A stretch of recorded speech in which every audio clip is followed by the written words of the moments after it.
La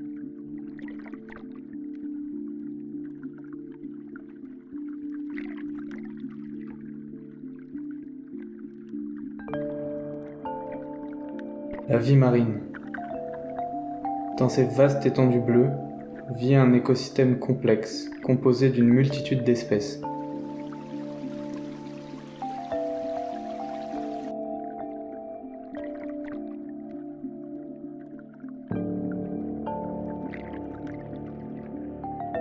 L'action des hommes peut avoir des conséquences désastreuses, et ce, à l'échelle mondiale.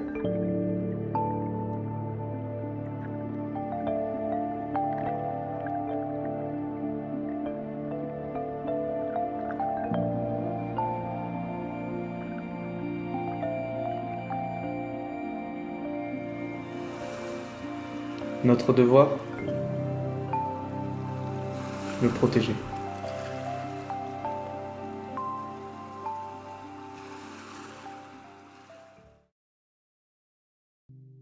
Nous rencontrons Gilles Lecaillon d'Écocéan. Il nous raconte comment l'implantation de nombreux projets, jeunes et innovants, permettent de préserver la faune en Méditerranée.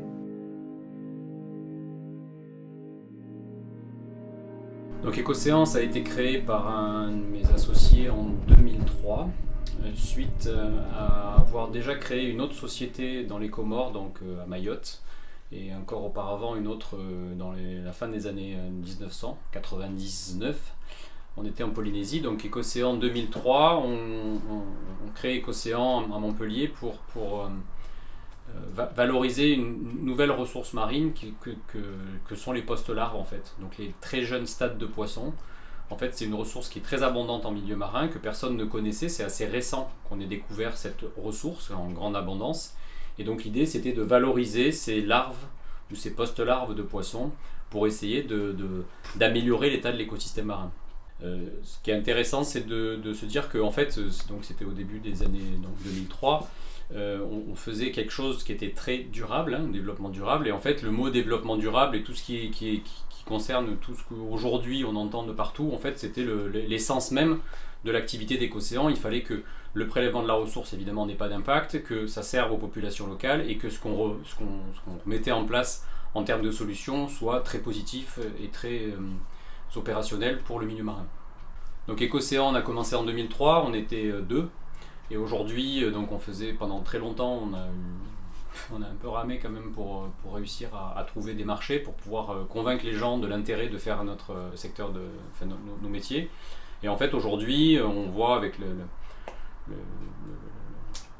l'engouement qu'ont les gens pour le développement durable.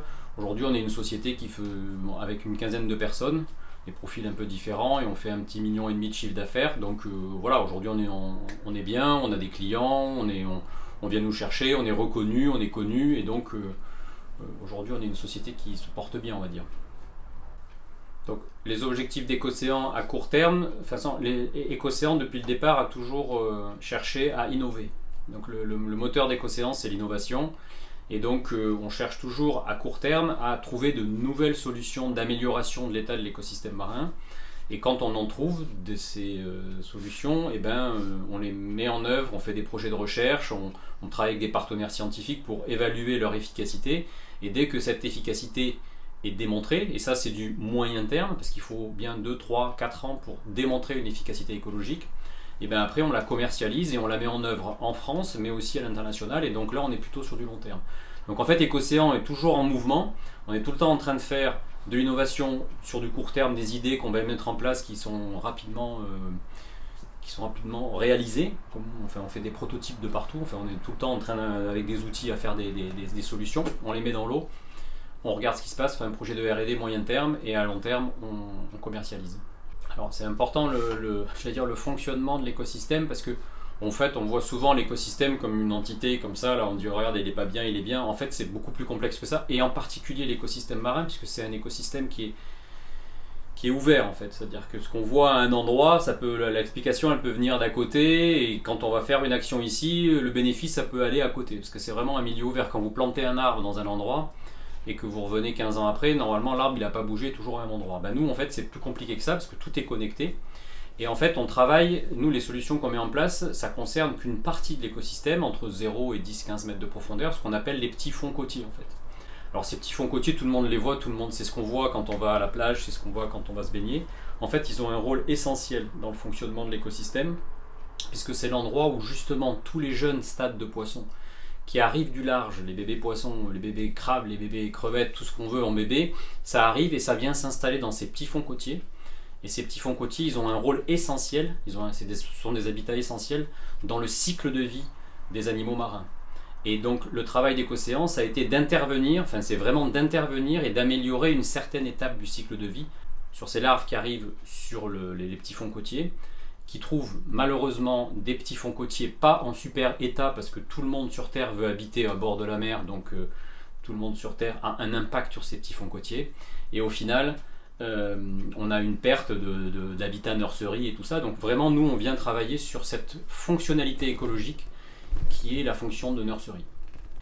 Alors, donc les écosystèmes côtiers subissent plusieurs types d'impacts, on va dire. Alors les pollutions, le changement climatique, enfin il y a plusieurs impacts, mais il y en a un particulièrement et qu'on ne voit pas toujours, c'est l'artificialisation en fait. Il faut savoir qu'en Méditerranée, en Occitanie ou en région sud, on a presque parfois plus de 40% de la côte qui a été artificialisée. En fait, on ne se rend pas compte, mais la présence d'un port, par exemple, si le port est là, c'est qu'avant, il y avait des petits fonds côtiers qui étaient très adaptés à ces jeunes larves de poissons qui arrivent du large et qui viennent s'installer dans ces petits fonds côtiers. Donc, en fait, on a vraiment perturbé l'habitat adapté à ces jeunes stades, et donc du coup les taux de mortalité des jeunes stades dans leur cycle de vie, elle est quasiment proche de 100%.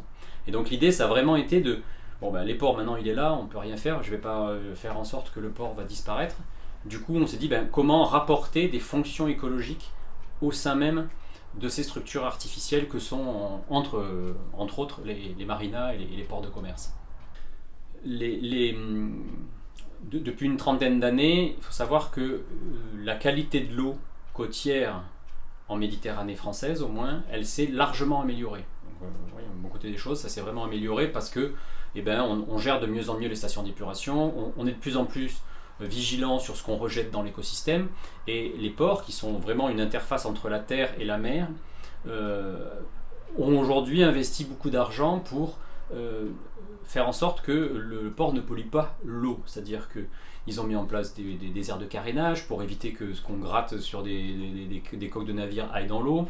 Les bateaux qui arrivent, on vient leur pomper les eaux grises et les eaux noires, donc tout ça a été engagé depuis plusieurs années, et les ports ont investi beaucoup d'argent pour être aujourd'hui ce qu'on appelle port propre. Et dans ce cadre-là, nous on est allé voir les ports, on a dit ok, maintenant vous avez un port, c'est un écosystème artificiel, on n'y peut rien, c'est comme ça. Vous avez une qualité d'eau qui est correcte, donc maintenant on est en mesure de pouvoir améliorer des fonctionnalités écologiques au sein même de votre port. Et donc on est venu en apportant des mini-habitats, comme des maisons à insectes finalement qu'on connaît sur Terre. Là c'est des maisons à petits poissons qu'on vient positionner, qui sont assez légères, qui sont 100% recyclables et 100% recyclées, et ça c'est important aussi pour Écocéan. On vient mettre des petites maisons, comme on peut voir ici, dans lesquelles il y a un substrat qui sont des coquilles d'huîtres qui vont permettre à la vie, la vie primaire, le début de la chaîne trophique à se construire, donc des petites crevettes, toute cette vie qui va générer une nourriture adaptée pour que les petits poissons qui vont arriver puissent se nourrir. Sauf qu'autour de cette zone d'habitat, on leur a mis une zone de refuge, qui sont des cages avec des mailles plus importantes, qui sont vides, dans lesquelles elles peuvent circuler. Donc les petits peuvent circuler, mais pas les grands. Et donc en fait, on redonne une fonction de nurserie à des zones qui ne sont plus des nurseries parce que l'habitat est trop lisse, trop rigide. Donc là, en fait, on se retrouve à avoir une zone où les petits poissons qui arrivent dans le port, ils trouvent de quoi manger, de quoi se protéger des prédateurs, ce qui a comme conséquence qu'ils grossissent, et un poisson qui, quand il fait 7-8 cm, il se fait moins manger par un prédateur. Voilà, donc c'est vraiment une des solutions qu'on a mis en place, qui est ce qu'on appelle les biohuttes, pour parler de marque. Je ne sais pas si vous pouvez mettre des marques, mais c'est une marque. Et donc c'est ce qu'on construit ici, on construit des biohuttes, et puis après on va les installer chez des collectivités qui veulent s'engager dans cette démarche de nurserie artificielle. Donc en plus de la solution biohut dont je viens de parler, on a développé une autre solution qui est plus intégrée, j'allais dire, puisqu'elle fait participer des pêcheurs. Et ça, c'est hyper important pour nous, Écocéan, c'est que ces larves qui arrivent du large et qui viennent s'installer sur la côte, finalement, quand elles viennent, elles arrivent en surface et on a développé des solutions que vous avez juste devant moi là, qui permettent de les capturer, ces larves vivantes évidemment, parce que derrière on va les capturer quand elles sont toutes petites, avant qu'elles n'arrivent sur la côte. La solution BioHut, c'est une fois qu'elles sont arrivées sur la côte, on les aide. Là, on les capture avant qu'elles arrivent sur la côte. On les sort du milieu, on les met dans des aquariums pendant quelques semaines. Et en fait, elles font 1 ou 2 cm. Et en fait, nous, on les fait grossir artificiellement dans des aquariums jusqu'à 7-8 cm. Et une fois qu'elles sont prêtes, elles sont beaucoup plus grandes, beaucoup plus fortes, on les réintroduit dans le milieu. On va les réintroduire dans le milieu. Et ça, on a démontré par des projets de recherche européens qui ont coûté plusieurs millions d'euros, que finalement les poissons qu'on réintroduisait dans le milieu finalement réintégraient les populations naturelles, puisque c'est des larves naturelles, on les a juste prélevées du milieu avec les pêcheurs, on les a élevées avec des éleveurs et on les a réintégrées en mer avec des pêcheurs. Donc là le pêcheur est beaucoup plus impliqué dans notre processus et ça concerne plus d'espèces aussi. Autant les BioHut c'est à peu près une quarantaine, 45 espèces, 50 espèces grand max, alors que sur BioRestore on est plutôt sur une centaine d'espèces, toutes côtières évidemment, on ne parle pas des espèces, là c'est pas le thon ni la sardine, c'est plutôt la loue, la dorade, le poulpe, le sard, le rouget, voilà, c'est ça les espèces qu'on vient booster avec nos techniques. Ça c'est une question qui est intéressante, il y a eu pas mal d'études qui ont été faites, en tout cas dont je commence un peu à connaître les résultats puisque c'est encore en cours de traitement d'analyse, puisque c'est quand même, enfin on est toujours dedans même. Le fait qu'il y ait de moins en moins de gens qui utilisent leur bateau, qui aillent sur le bord de la côte, etc. Tout à l'heure on parlait justement de l'impact de la population mondiale sur l'interface terre-mer. Là l'idée c'est que il y a eu beaucoup moins de gens qui utilisaient le littoral.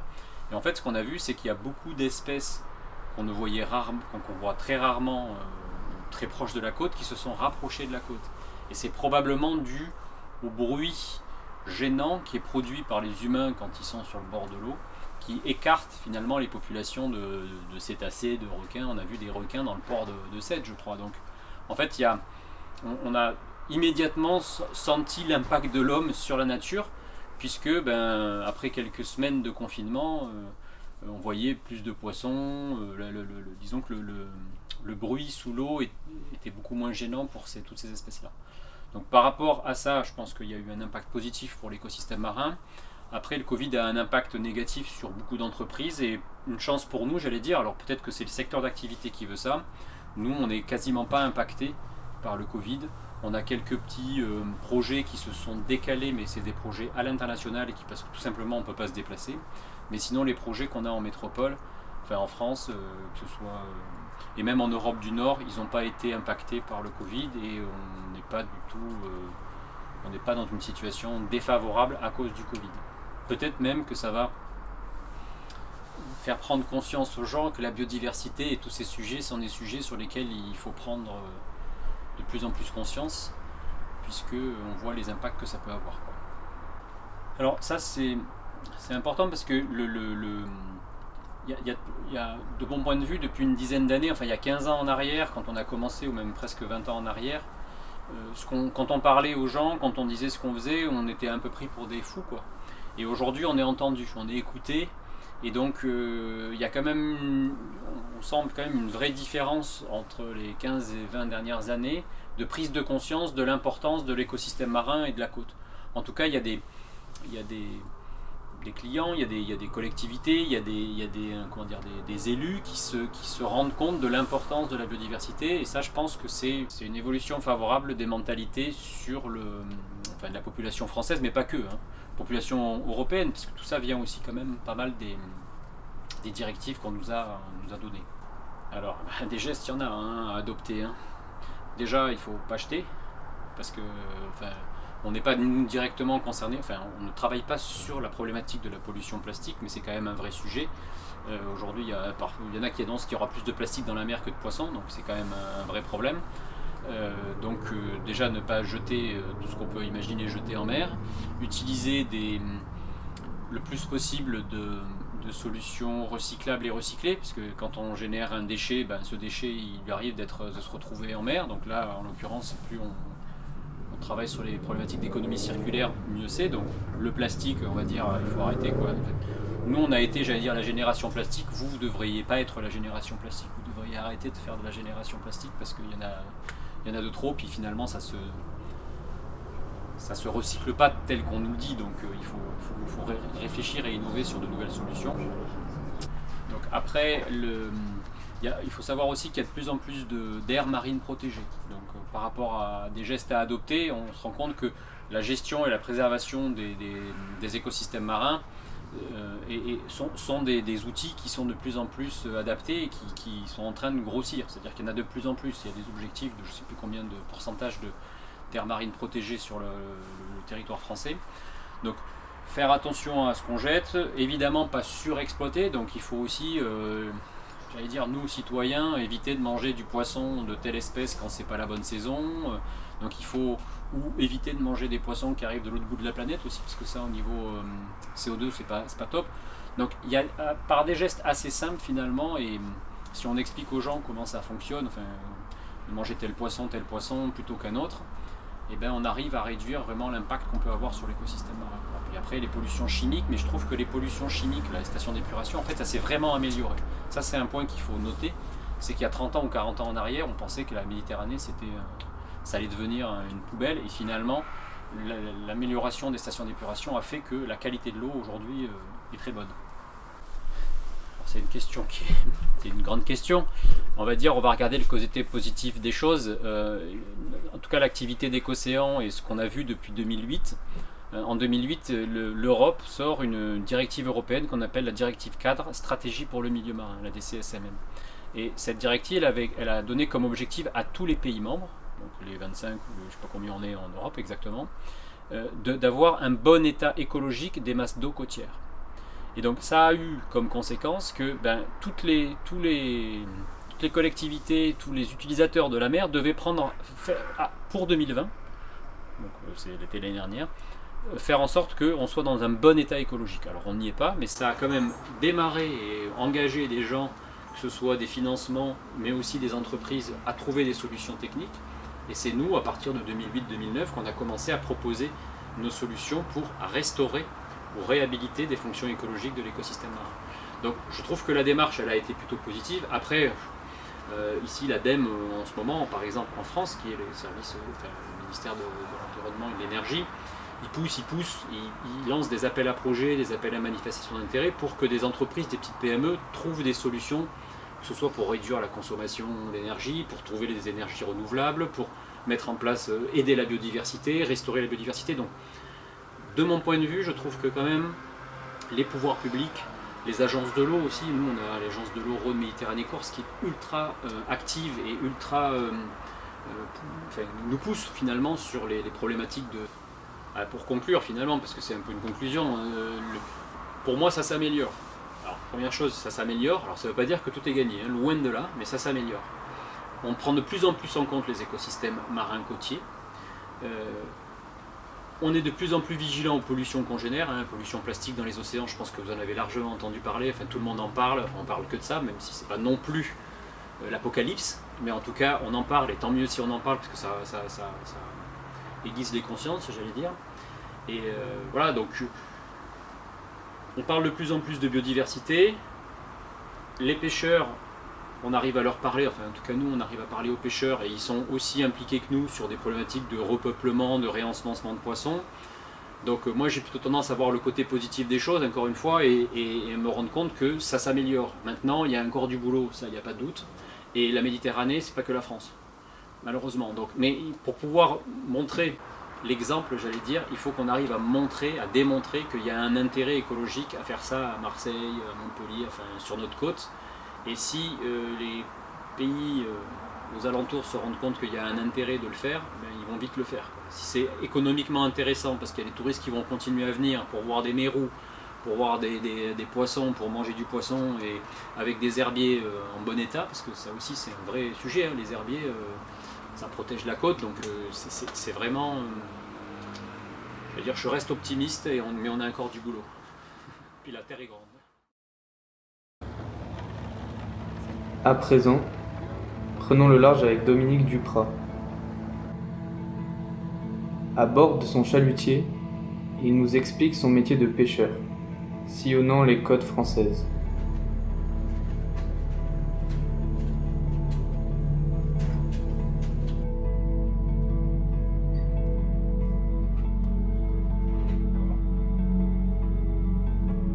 Alors, Dominique Duprat, j'ai 52 ans, je suis patron, pêcheur et armateur du chalutier Mathias-Solar, sur lequel on se trouve aujourd'hui. Alors aujourd'hui, on est allé passer une journée de pêche au chalut. Tu as vu un petit peu comment ça se passait. Donc on est parti du port ce matin à 3h du matin. C'est la réglementation en Méditerranée. On n'a pas le droit de sortir avant 3h du matin. On a fait route, pêche. Donc on a jeté le filet ce matin d'ailleurs. C'est écrit là, on a jeté le filet ce matin à 5h36. Tu vois. 5h36 du matin, on a jeté le filet. Et on était donc en dehors la pointe de Roduc, dans le delta du Rhône. C'est bon? Dans le delta du Rhône. Donc en dehors du delta du Rhône. Et on a pu jeter le filet dans les fonds de 35 mètres jusqu'à 80 mètres. Donc ça a été là, on a fait une première trait de 3 heures. Parce que généralement on ne remorque pas plus, c'est pour la qualité du poisson. On a mis à bord, c'était 8h30, on a recalé et on a répété la même opération 2 fois. Donc en tout, il y a à peu près 9 heures de remorque. Voilà ce qu'on a fait aujourd'hui. Et on est allé travailler au large, donc on a essayé de cibler un petit peu plus le merlu, la petite crevette rose qui est au large, un peu de sole, un peu de baudroie, quelques maquereaux, voilà.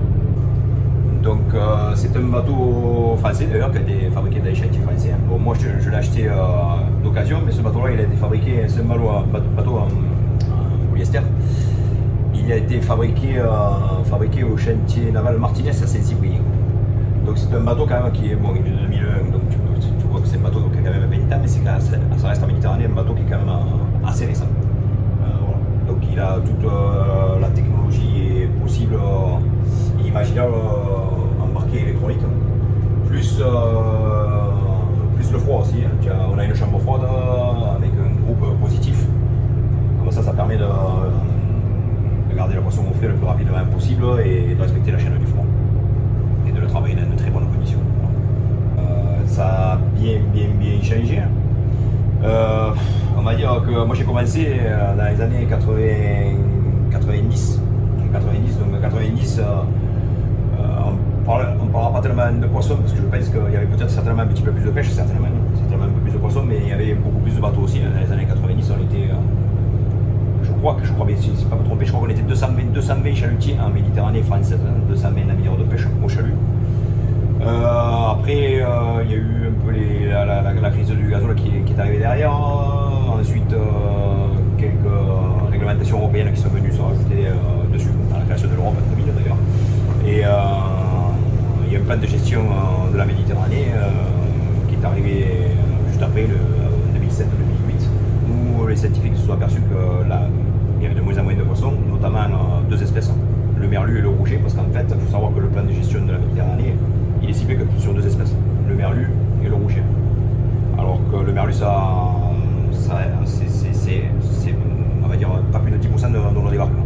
Tout ce qu'on débarque, le poisson qu'on a débarqué aujourd'hui, ça fait 10%, il tient le merlu et le rouget, pas plus. On va dire que le nouveau plan de gestion, il a été de plus en plus dur parce qu'au début, à l'époque, on pouvait travailler 225 jours de mer, entre 225 et 230 jours de mer pour les meilleurs bateaux. Ensuite, ils nous ont réduit à 200 jours de mer. Et là maintenant, on est revenu à 183 jours de mer. Voilà. Donc au départ, nous on a cru que c'était que nous la cause.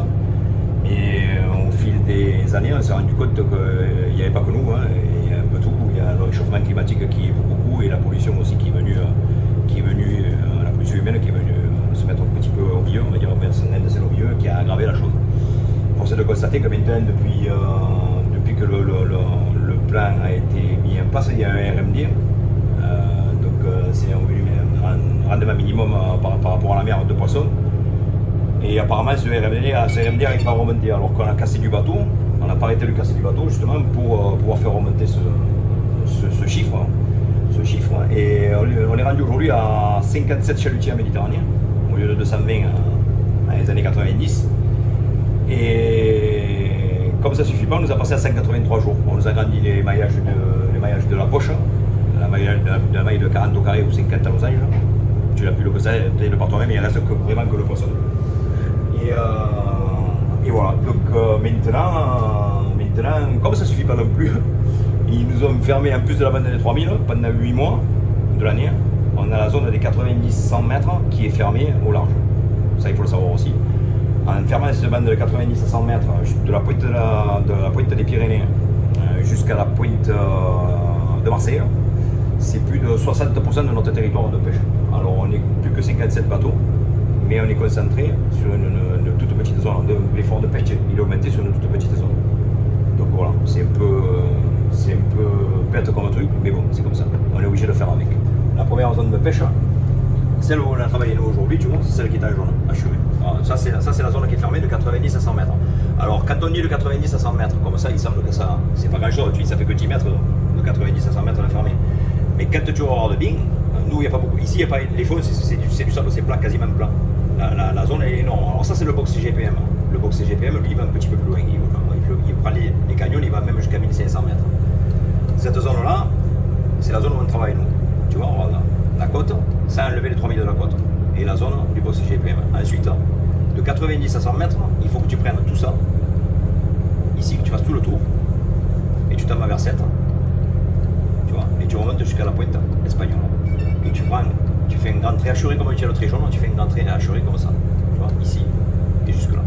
Et là, je peux te garantir qu'il y a plus de 60% de la zone travaillée par nous, par les chalutiers de Méditerranée française, qui nous a élevés. Voilà. Je trouve que c'est un peu bête.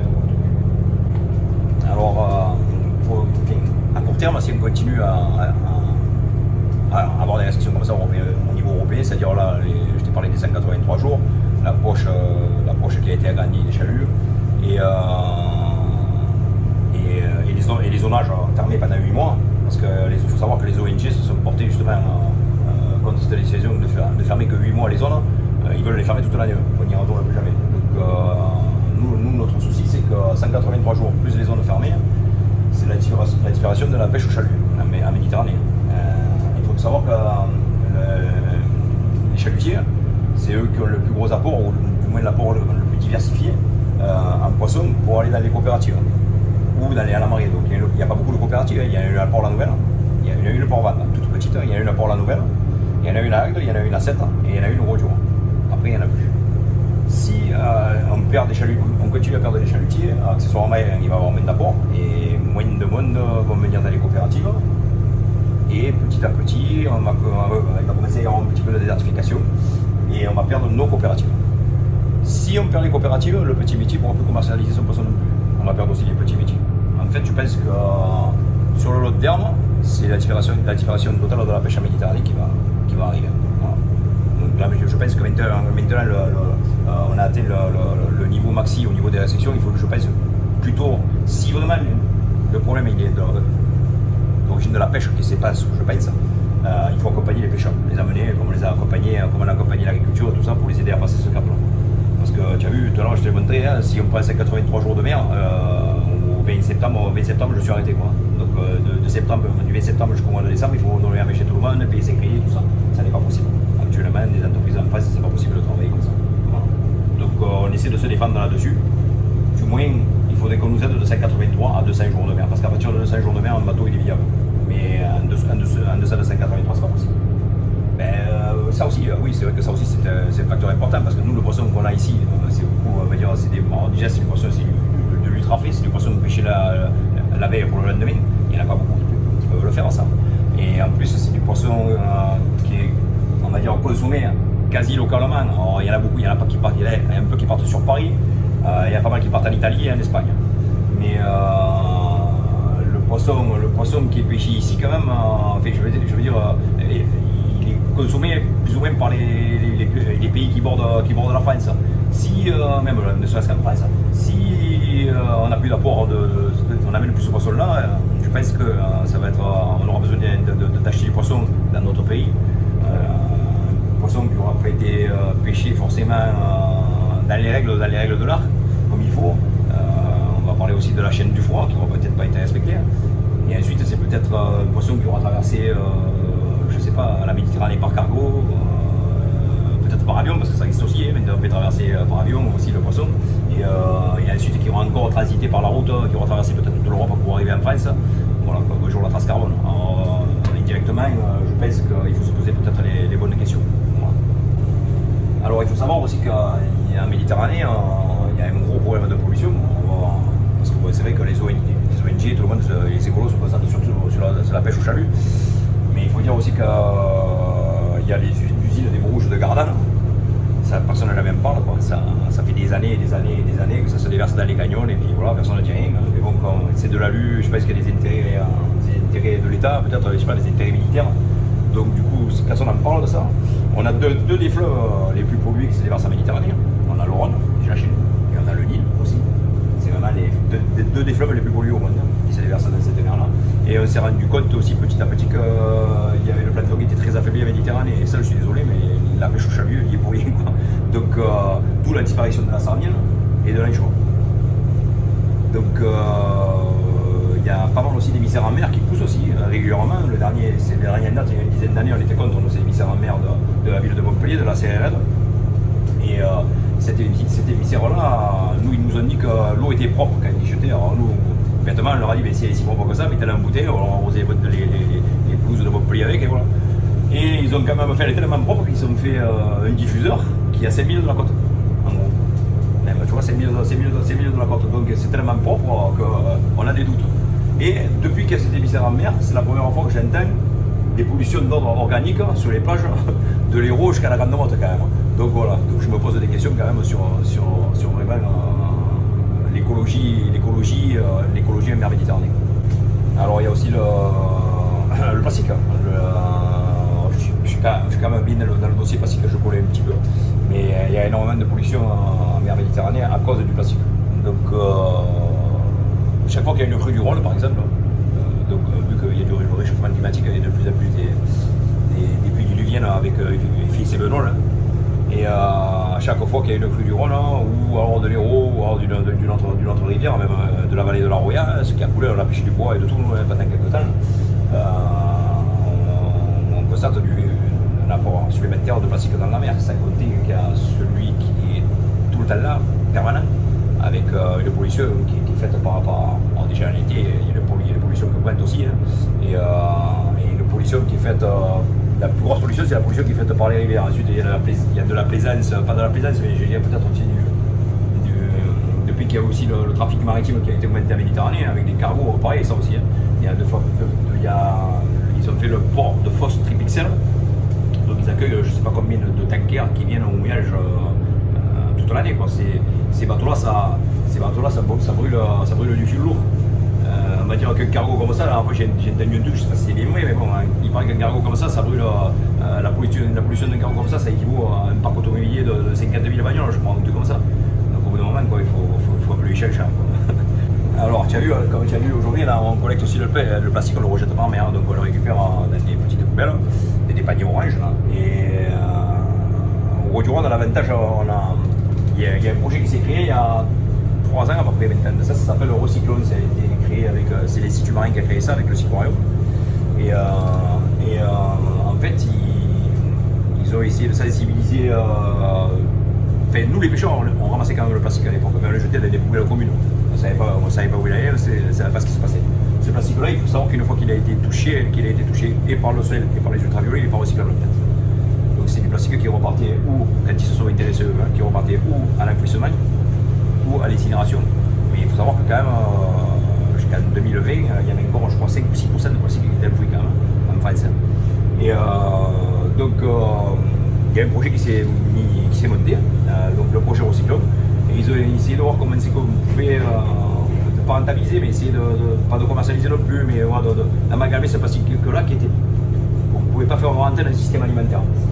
Donc, ils ont trouvé une solution avec la société Trio qui est dans le lait.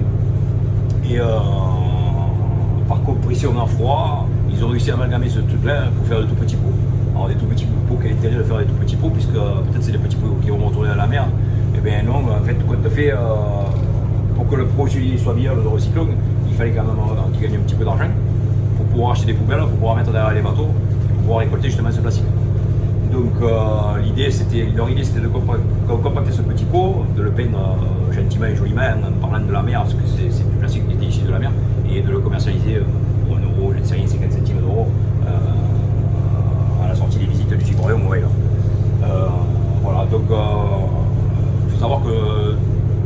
chalutier du Grau-du-Roi collecte le plastique et le ramène dans des conteneurs spéciaux qui ont été mis en place pour ça, à cet effet pour le bouger aussi. Voilà. Donc on est quand même fiers de ramasser tout le plastique, de le capter avant qu'il soit un petit morceau, parce qu'on ramasse même les petits morceaux, parce que le plastique, là où il est le plus dangereux, en fait, c'est quand il se désagrège. En fait, il y a beaucoup de microparticules et il est ingéré par le poisson. Et on le retrouve de partout, même dans les estomacs des poissons, tout ça. Donc nous, tout notre intérêt à nous, c'est d'essayer de nettoyer au maximum la mer. Et puis en plus, on est un petit peu les sentinelles aussi de la mer, parce qu'on voit vraiment que la pollution a augmenté. Et on voit que tout n'est pas fait réellement. En fait, on essaie toujours de montrer les personnes du doigt. Il faut qu'il y ait un coupable, c'est le plus facile. On nous montre à nous, mais on ne montre pas ce qui se passe réellement. Et la pollution, depuis maintenant une dizaine d'années, elle est en constante augmentation. Vu que les températures vont augmenter, il va y avoir de plus en plus de la fonte des glaces, la fonte des neiges, de plus en plus d'effets sévenols, de gros orages, de plus en plus de crues et accessoirement de pollution.